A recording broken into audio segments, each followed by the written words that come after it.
पूर्व निर्धारित कार्यक्रम के अनुसार शनिवार को मुरादाबाद के थाना मुगलपुरा क्षेत्र स्थित जामा मस्जिद पार्क में ऑल इंडिया मजलिस इत्तेहादुल मुस्लिमीन AIMIM की विशाल जनसभा का आयोजन किया गया। जनसभा को संबोधित करने के लिए पार्टी के राष्ट्रीय अध्यक्ष एवं हैदराबाद से लोकसभा सांसद बैरिस्टर असदुद्दीन ओवैसी मुख्य अतिथि के रूप में पहुंचे। उनके आगमन पर कार्यकर्ताओं और समर्थकों ने जोरदार स्वागत किया। ओवैसी को सुनने के लिए जामा मस्जिद पार्क में बड़ी संख्या में लोगों की भीड़ उमड़ पड़ी, जिससे पूरा परिसर समर्थकों से खचाखच भरा दिखाई दिया। कार्यक्रम का आयोजन पार्टी के पूर्व विधानसभा प्रत्याशी एवं प्रदेश सचिव हाजी वकीर रशीद एडवोकेट की देखरेख में संपन्न हुआ। सभा में AIMIM के पदाधिकारियों, कार्यकर्ताओं तथा विभिन्न क्षेत्रों से आए समर्थकों की उल्लेखनीय उपस्थिति रही। मंच पर मौजूद नेताओं ने संगठन को बूथ स्तर तक मजबूत करने का आह्वान किया और आगामी विधानसभा चुनाव की तैयारियों में जुटने का संदेश दिया। अपने संबोधन में बैरिस्टर असदुद्दीन ओवैसी ने भारतीय जनता पार्टी और समाजवादी पार्टी दोनों पर तीखा हमला बोला। उन्होंने भाजपा सरकार की विभिन्न नीतियों की आलोचना करते हुए कहा कि जनता के वास्तविक मुद्दों से ध्यान भटकाया जा रहा है। वहीं समाजवादी पार्टी पर भी निशाना साधते हुए उन्होंने कई राजनीतिक सवाल उठाए। अपने भाषण के दौरान उन्होंने जौहर यूनिवर्सिटी के मुद्दे का भी उल्लेख किया और विपक्षी दलों की भूमिका पर सवाल खड़े किए। ओवैसी ने कहा कि उत्तर प्रदेश की राजनीति में AIMIM एक मजबूत विकल्प बनकर उभर रही है और पार्टी प्रदेश के सभी वर्गों की आवाज बनने का काम कर रही है। उन्होंने उपस्थित जनसमूह से अपील की कि वे वर्ष 2027 के विधानसभा चुनाव में AIMIM के प्रत्याशियों को समर्थन दें और पार्टी को प्रदेश में मजबूत राजनीतिक ताकत बनाने में सहयोग करें। इंशाअल्लाह ताला आने वाले वक्त में और खास तौर से जो विधानसभा और असेंबली के चुनाव उत्तर प्रदेश में होंगे, मुरादाबाद जिले की आवाम ने और इंशाअल्लाह उत्तर प्रदेश के आवाम ने एक फैसला ले लिया कि अब की बार हम दरी नहीं बिछाएंगे, बल्कि हम अपने वोट और अपनी दुआओं से अपनी लीडरशिप को पैदा करेंगे इंशाअल्लाह ताला। मैं आपसे माजरत खा भी हूँ कि हम लाइट नहीं लगा सके, क्योंकि प्रशासन ने ये कहा कि बारिश की वजह से बेहतर ये है कि आप लाइट मत लगाइए। तो मैंने अपने दिल में यह सोचा और अपनी जबान पर लाकर आपसे कह रहा हूँ कि मजलिस इत्तेहादुल मुस्लिमीन को और असदुद्दीन ओवैसी को लाइट की जरूरत नहीं है, बिजली की इंशाअल्लाह ताला। अगर आपका इत्तेहाद मजबूत रहेगा, अगर आप में एक सियासी शऊर बेदार हो जाएगा, तो मुझे यकीन है कि जो जालिम ताकतें हमारे मुस्तकबिल को अंधेरा कर रहे हैं, हम अपने इत्तेहाद की ताकत के बलबूते पर उस अंधेरे को चीर कर एक नई रोशनी को उत्तर प्रदेश में पैदा करेंगे इंशाअल्लाह।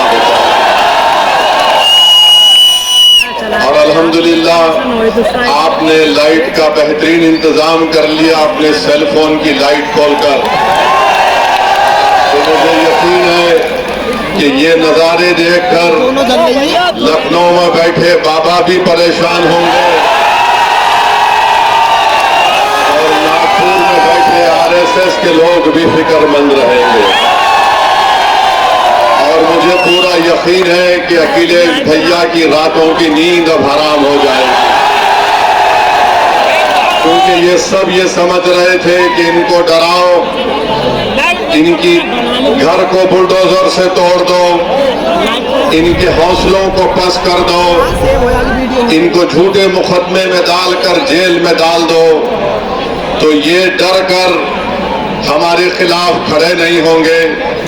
दूसरी तरफ जो नाम निहाद सेक्युलर पार्टियां हैं, वे समझ रही हैं कि भारत के मुसलमानों के पास उत्तर प्रदेश जो भारत की सबसे बड़ी रियासत है, यहाँ में के बसने वाले मुस्लिम अल्पसंख्यक समाज के पास कोई विकल्प नहीं है।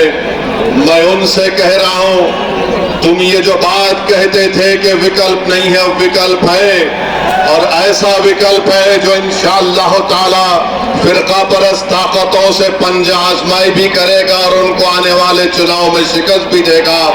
मेरे अजीज दोस्तों और बुजुर्गों, मेरी आपसे सिर्फ एक ही अपील है कि इत्तेहाद को मजबूत रखिए। और आज दिल्ली में जो तब्दीली आई, आपने देख लिया कि एक ताकतवर को कमजोरों के आगे झुकना पड़ा। आपने देख लिया कि एक मजलूम को अल्लाह ने जालिम पर कामयाबी दे दी। दुनिया ने देख लिया कि अल्लाह ने कमजोरों को ताकतवर पर कामयाबी दे दी। लीडरशिप वो होनी चाहिए जो जालिम की आंख में आंख डालकर आपके हक की लड़ाई लड़ सके, जो तुम्हारी नाइंसाफी को उसको खत्म करे और तुमको इंसाफ दिला सके। मेरे अजीज दोस्तों और बुजुर्गों, अपने वोट का सही इस्तेमाल करिए। अब चुनाव का मौसम आएगा तो कोई आकर कहेगा कि फुला को मुख्यमंत्री बनाना है, हम सत्ता में आ रहे हैं। मेरे भाई, कितने मर्तबा आपने वोट दिया और सत्ता में भैया आते ही नहीं है। 14 में वोट दिया, मोदी कामयाब हो गए। 17 में वोट दिया, नाकाम हुए। 19 में वोट दिया, नाकाम हो गए। फिर 22 आया तो फिर कहा आप आ गए, मुख्यमंत्री बन गए। आपने उनकी बात पर यकीन किया, मगर आप क्या देखते हैं कि हम सिर्फ वोट डालकर खामोश बैठ जाने वाले हमको बना दिया गया। जनसभा के दौरान कार्यकर्ताओं और समर्थकों में खासा उत्साह देखने को मिला। कार्यक्रम स्थल पर सुरक्षा के व्यापक इंतजाम किए गए थे। पुलिस और प्रशासन की निगरानी में सभा शांतिपूर्ण ढंग से संपन्न हुई। भारी भीड़ और समर्थकों के उत्साह को देखते हुए राजनीतिक जानकार इस जनसभा को आगामी उत्तर प्रदेश विधानसभा चुनाव 2027 की तैयारियों के लिहाज से AIMIM का शक्ति प्रदर्शन मान रहे हैं। अंत में कार्यक्रम का आयोजन पार्टी के पूर्व विधानसभा प्रत्याशी एवं प्रदेश सचिव हाजी वकील रशीद एडवोकेट ने जानकारी देते हुए बताया कि आज हमारे सरपरस्त बैरिस्टर असदुद्दीन ओवैसी हमारे बीच पहुंचे हैं।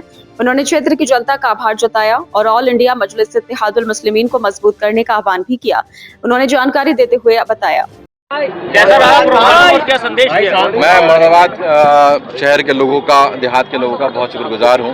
हुनर की विधानसभा का, कांड विधानसभा के लोगों का, काकड़द्वारा का, आसपास के सारे जिलों का, खास तौर से जामा मस्जिद के लोगों का, मुगलपुरे के लोगों का और कटघर के लोगों का, गल शहीद के लोगों का, नागफनी के लोगों का, कि थाना नागफनी का जितना एरिया, नवाबपुरा, दौलत बाग, इन लोगों ने दिखा दिया कि जब हम लोग इकट्ठा होते हैं और अपनी आवाज़ को बुलंद करने के लिए जब हमारा कोई कायद आता है तो हम उसके लिए क्या कर सकते हैं। और ख़ास तौर से जो करूले से लोग आए हैं, मैं उनका बहुत शुक्रगुजार हूँ। लगातार आप 5 साल से मेहनत कर रहे थे, उसकी बिल्कुल कन्वर्ट होगी। आप कब तक जो है जनता जो है हमें मौका नहीं देगी। जनता ने 14 देखा, 17 देखा, 22 देखा, 24 देखा, अब 27 है, कितनी बार देखेंगे। भैया जी हो गए, भैया जी का काम खत्म हो गया। मुरादाबाद की सांसद रुचि वीरा कह रही हैं ये भीड़ तो इकट्ठी कर सकते हैं, लेकिन वो भीड़ वोट में कन्वर्ट नहीं। अखिलेश जी इतनी भीड़ इकट्ठी करके दिखाते हैं। भीड़ इकट्ठी करना इतना आसान काम है तो अखिलेश जी इकट्ठी करके दिखाते हैं भीड़। अखिलेश जी की सभा करा के दिखा दीजिए आप। अच्छा, कुछ लाइट को लेकर प्रॉब्लम थी, लोग अपने जी जो बारिश हुई है, लगातार मुसलधार बारिश थी, उसके बाद भी आवाम इतने बढ़ चढ़ के यहाँ पे हिस्सा लिया आवाम ने, तो उसकी वजह से प्रशासन की तरफ से गाइडलाइन थी कि हम जो है वो करंट का इस्तेमाल ना करें। तो हमने फिर वो खाली माइक का इस्तेमाल किया, इन्वर्टर का इस्तेमाल किया, बिजली का इस्तेमाल नहीं किया, क्योंकि हमें लोगों की सुरक्षा का ख्याल भी है। मजलिस का और खासतौर से वकील रशीद एडवोकेट साहब का मनोबल क्या है? मनोबल बहुत हाई है, टेम्पो हाई है।